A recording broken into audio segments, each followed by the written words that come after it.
This is Voicemail, the Universal Postal Union's podcast covering the wonderful world of mail. I'm your host, Ian Kerr. Pedro de Vasconcelos, manager of the financing facility for remittances at the International Fund for Agricultural Development, joins me to discuss the importance of international remittances to the global economy and the opportunities for the postal network. Joining me on the line is Pedro de Vasconcelos. He's manager of the financing facility for remittances at the International Fund for Agricultural Development, or IFAD, because it's a bit of a mouthful otherwise, isn't it, Pedro? Pedro, let's start with a question that we ask all of our guests on the UPU Voicemail podcast. What's your first memory of the post? Well, good morning. That's indeed an interesting story. I think I remember going into it to send packages when my parents were sending gifts for Christmas back home. But my first memory, I think, like with many in Europe, was that first saving account that was given to me, livret A in French. And that was my first memory, and a financial service rather than a parcel, package system. For me, that might be the first memory. Obviously, things have changed a bit in certain countries, but yeah, that was my first memory. And it's kind of appropriate given our subject matter today, because remittances and things like that are a core part for many postal operators around the world. So let's start with the concept of remittances. So what impact do remittances and migrant investments have on the socioeconomic development of nations? And what's the scale of this contribution globally? Well, yeah, that's indeed a very key question. Remittances have been, for a very long time, the money that people send back to their loved ones, and that we now call remittances, private flows. This has been maybe one of the main ways for people to support their loved ones back home. They've been using many ways of doing that. Actually, Postal was one of them. Your family back home, if you had to migrate, many had to do that, not only out of choice, but out of necessity. Europe is a case in point. We saw a lot of migration in the 60s, for instance, from southern countries in Europe going up north. And for many of them, they wanted to send money back home to those that stay behind, their loved ones. The ways that they would find to do that would be through an envelope that you would put the bills in and then go to the post and send it. Obviously, the trick started to get known, and sometimes there were some issues with that in terms of security. But the whole point behind is family members supporting their loved ones with a little money that they can make and send it on every month to meet the needs of their family back home. And this continues, and actually has been growing, as now we see a lot about low and middle income countries around the world sending that. The amounts are, it's very difficult to fathom this, to understand because there's a lot of zeros. We're talking about 605 billion for last year alone. That's a lot of zeros. And people normally think, billion, trillions, this is more than anything going to low and middle income countries. And the entire globe is affected by that. Remittances go to Latin America, they go to Europe, they go to Africa, Central Asia, and Asia as a whole, the Pacific. Everywhere where there's family members or migrant workers, there's 200 million of them sending remittances.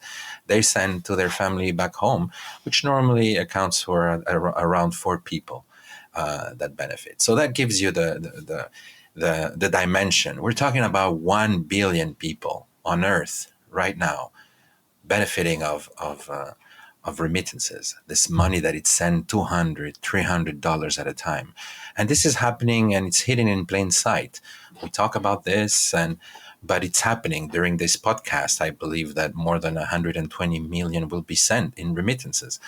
So this is happening as we speak, and it's growing at a 10% rate every year. And you can throw anything you want at it. Crisis, COVID, lockdowns, okay, that might do a little hit, but that's it. then it goes up again, faster and more sustainable than any other flow that you can imagine. So this is the reality of this what we call at IFAD the human face of globalization. Because at the end of the day, this is what I believe it is. So, given that's those amazing numbers, so tell us a bit about how IFAD, through the financing facility for remittances, works to financially include migrants or small businesses, remote communities, and other populations, whether they're underserved or even unserved. Absolutely. If you might think about why the International Fund for Agricultural Development works on migrant remittances, well, the reason is very straightforward and simple. Half of those flows go to rural area. It went from 40%, now it's actually over half. In some cases, it's 60, 70%, depending on the specific country. And that's a reality that IFAD pretty soon had to start dealing with. How can we maximize those flows? You go to any rural area, for instance, in Africa, and after driving for a little bit, you will start seeing a Western Union on the side, Envoi d'argent on the other side, in every language and in every local money receiving, sometimes money sending. But you will see how this is really engraved in the reality of so many people in rural area. So at IFAD, over 15 years ago, we started looking on how can we maximize, how first can we address this reality? Because a lot of the programs at IFAD and UN programs were looking at remittances as something on the side. And I'm afraid that is still the case today. There's a lot of talk about remittances. Very little is done to maximize these flows, and even government. And at IFAD, what we realized is that there was an issue of access and use of remittances. Getting that access to remittances in rural area was very difficult. This is what got us acquainted with UPU, with postal networks in the first place, because we realized postal networks are there. They could be a channel. So getting the remittances there was very difficult. Many people will have to basically drive or walk to the next town or city to get their remittances. And so getting these flows there fast, efficiently was an issue. Once it gets there, is how can you maximize their use? Because the options available for many family receiving remittances are very low, literally cash to cash. I put cash in your hands. What do you do with it? Well, if you think a little bit, you're going to put some in your pocket. Otherwise, you're going to be very tempted in using it. What many call, I think wrongfully, consumption. There's a sense that remittances are used uselessly, that remittances get you color TVs, get you shoes, things that you don't need, Nike shoes, and nothing could be more from the truth. Remittances allow millions of people to address their own SDGs. Migrants work very hard to send these flows, to support their families, to address the poverty levels that push them in the first place out of the country. They were forced to migrate. Many of these migrant workers today are doing it not out of choice, but out of necessity. And this is, I think, something very important to take into account when we try to understand this phenomenon. It puts food on the table. It sends kids to school. So this is what remittances do. We say at IFAD, remittances allow millions of people address their own SDGs. And they're doing it before the 2030 deadline. They need to do it now. And that's, I think, what's imperative. So this is a reality for millions of people in rural areas. And at IFAD, we're trying to see not how to channel this to do other things, because this is sometimes the problem of governments, or the first, people arriving to the remittances issue. All this money, imagine what I could do with it. I cannot blame governments and others to think that, but it's just wrong. What we need to do is, how can I make that $200 count more? How can I make this count as if it was 500? How can I give more financial options for these flows? And this is where this famous financial literacy comes in, financial inclusion comes in. If you link these flows with other services, say it, credit, savings, and insurance, you have much more resilient people. You have people with more financial options in their hands to address actually those root causes of migration in the first place. So this is what IFAD is trying to do, to reverse this vicious circle of lack of opportunities, push you to migrate, you send remittances, and the circle keeps going on. And people talk negatively about remittances without thinking about what caused them in the first place, which is that are the negative things to talk about. Well, remittances can break that circle. And that's what IFAD has been trying to do. Allow more options to use their funds, invest in their farms, for instance, and if you do that, I think this trickles down to the rural communities. So we've been trying very hard in doing that, but it cannot be done alone, and a lot of other actors need to be involved for this to work. Now, you've just talked about basically using remittances to fulfill SDG goals at a very grassroots level, let's say. And you've talked about ideas of financial literacy and things like that. So what are some of the challenges then in ensuring that there's ongoing, affordable and accessible remittances for migrants? And are there any factors that are excluding them from what you could call like a formal financial system? Would that be a way of putting it? Sure. The formality is indeed a key aspect of that.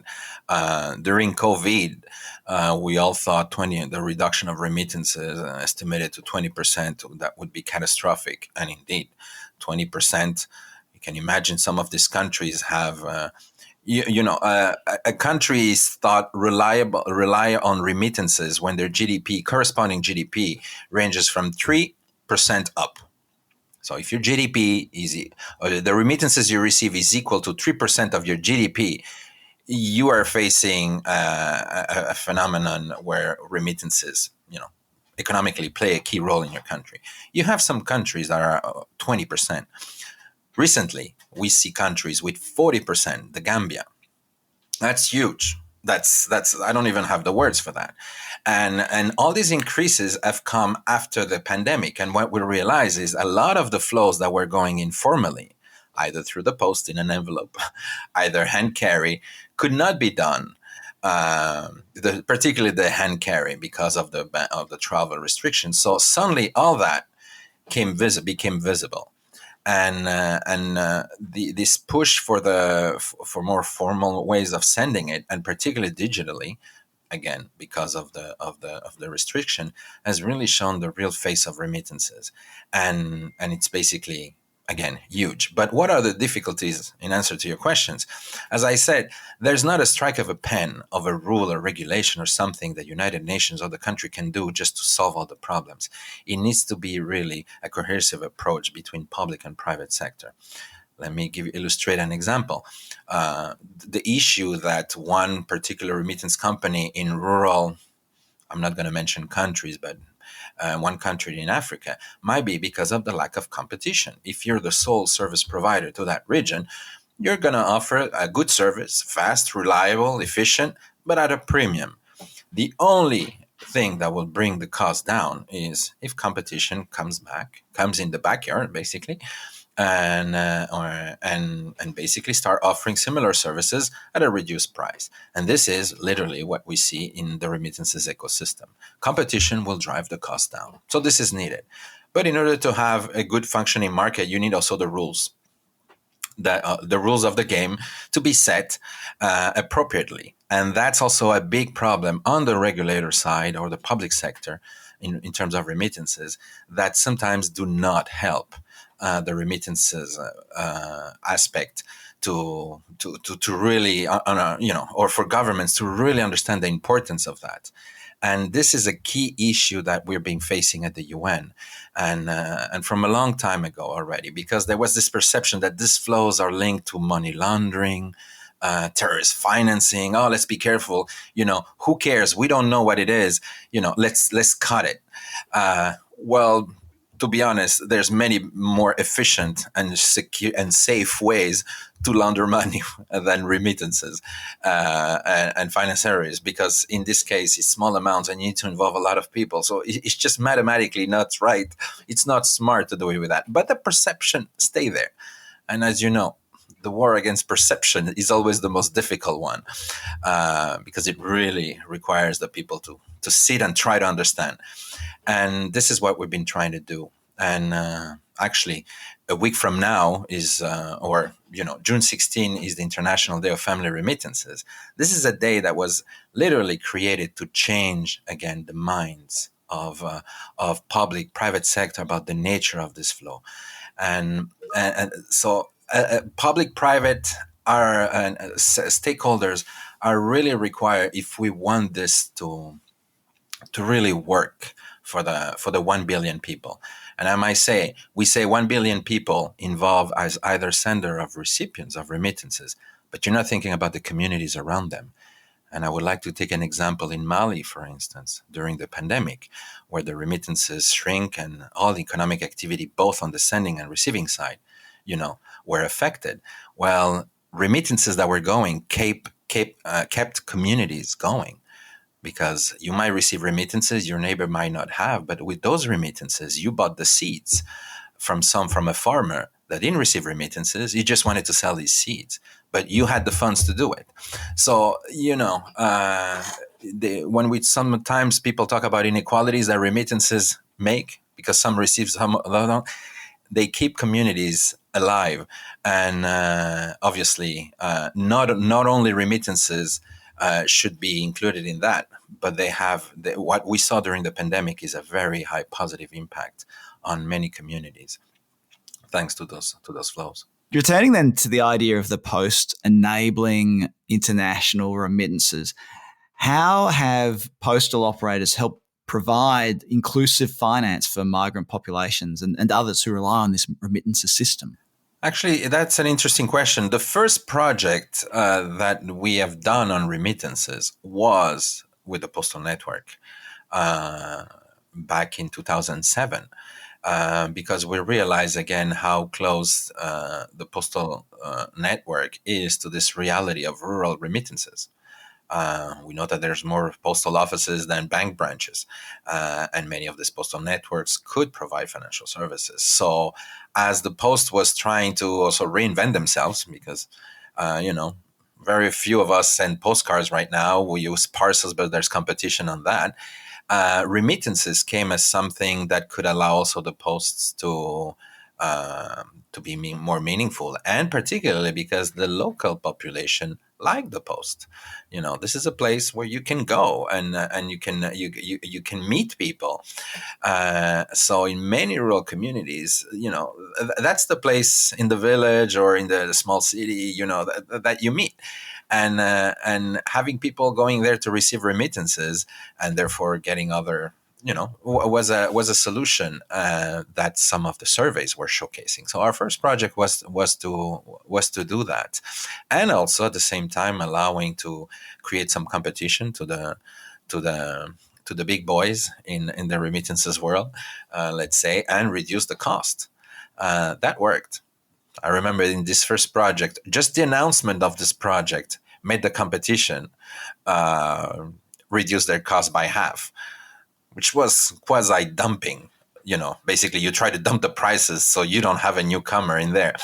I wouldn't expand too much on that, but the reaction was there. And that was interesting, was to say that there were still ways in the market to make it still more efficient, more affordable for the remittances families.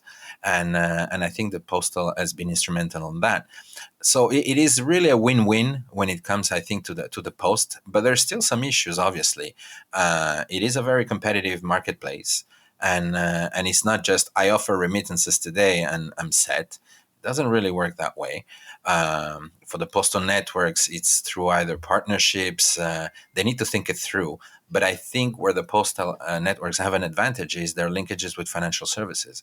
When that is possible, then it's a big difference. And this is where it all boils down. What are remittances important and why should we work on them? It's because of the biggest development impact that they can have when linked with financial services. That is actually the very first thing that can destroy the need to have remittances, is linking them with financial services. Because when you have those options, you might not need remittances in the future. So, and you might be resilient. This is what we saw during the pandemic, those that were receiving remittances and which were linked with insurance, for instance, or credit or savings, were much more resilient. And again, we've seen this lesson over and over and time after time during the last 10 years. But, we all need a refresher and a boost to understand it again and yet again. And we've been seeing this with the pandemic. We're seeing this now with the crisis. What is happening, for instance, in Eastern Europe. We're seeing now a whole renew about the impact of remittances, migration patterns changing again, from not only Ukraine, but those that actually depended on Russian remittances. This is a big phenomenon. And again, how to get it there fast, securely, and cheap remains still the issue, and how to make it more meaningful by linking it with other options remains still the question of the day. Can you tell us a bit more then about how IFAD has worked with the UPU to make progress in this shared goal of financial inclusion?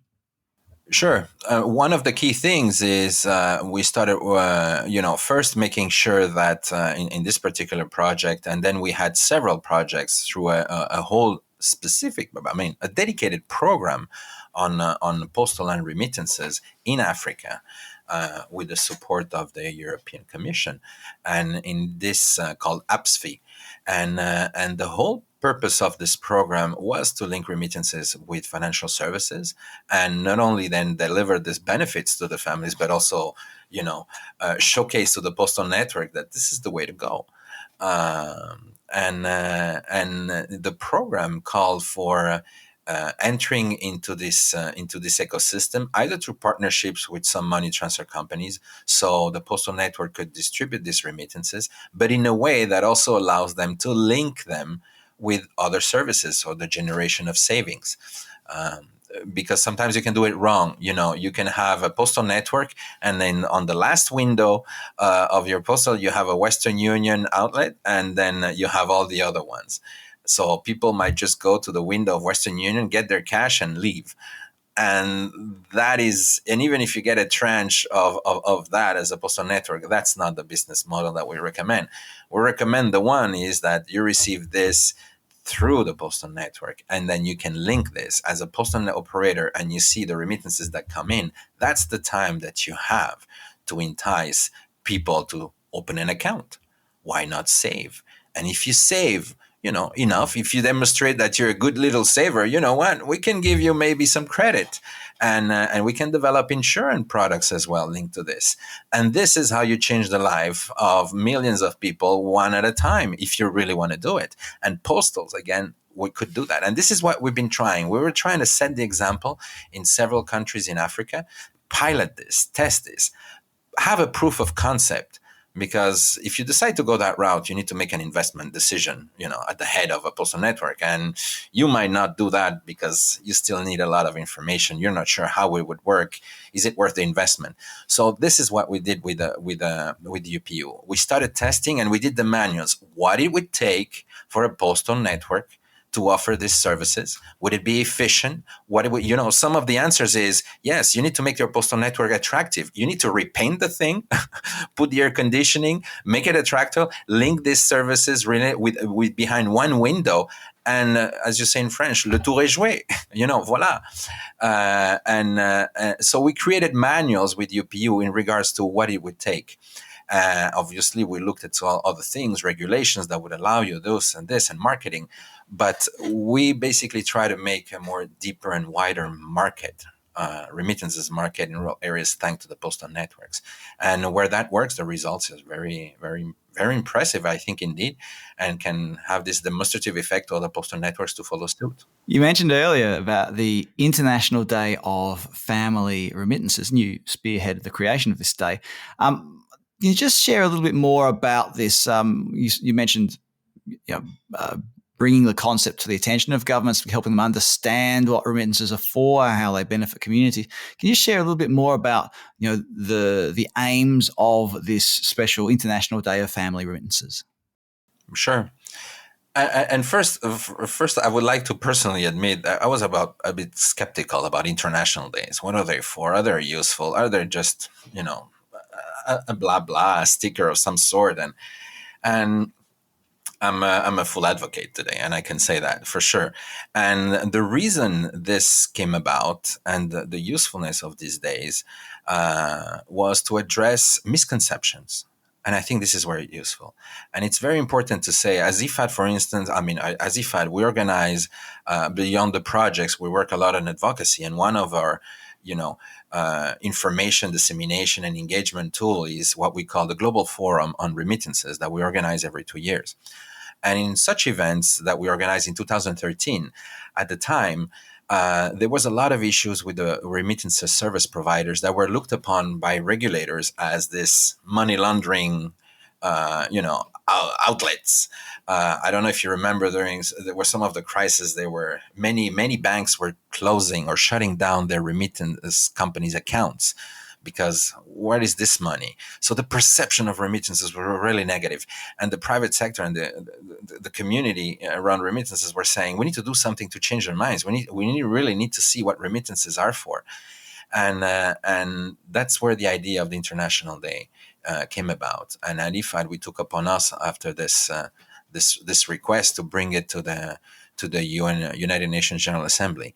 It took a long time to do that. IFAD elected the day first in 2015, and only in 2018 the General Assembly unanimously approved the International Day of Family Remittances for these purposes, is to make a better understanding what remittances are for and what they are not, and how important they are for the development as well of communities across the world. And since then, on June 16, we push for this, and we also do specific campaigns. The campaign for this year is promoting resilience through financial and digital inclusion. And we realize that this is really the next frontier of what needs to be done in remittances to make them count more. Because it's all about that. How can you make remittances count more? Because they count a lot. You kill them, right? You remove them today, you're in a crisis that you have no idea. Is the biggest and fastest crisis that you could see, a remittances one, because it would affect everyone in many poor communities in rural areas. So how can you make them count more is the objective of the day, of the specific campaigns. And we engage again with the public and the private sector as well, but we try to have others take so me talking to you, I think on this podcast from UPU is one of those. UPU has a key role to play on remittances and to advocate to the reality of these flows. 1 billion people, again, that's a lot of people. It's not just the money. We just mentioned the breadth and the reach of remittances, and you've earlier mentioned the reach of the global postal network.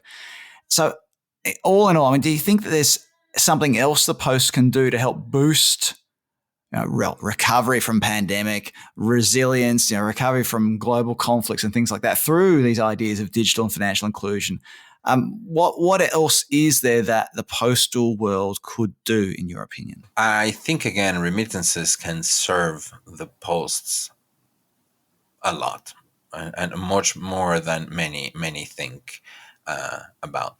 And particularly through the financial inclusion standpoint, not just delivering remittances, which for many of the postal network people is the first stop. Oh, okay, can we do these linkages?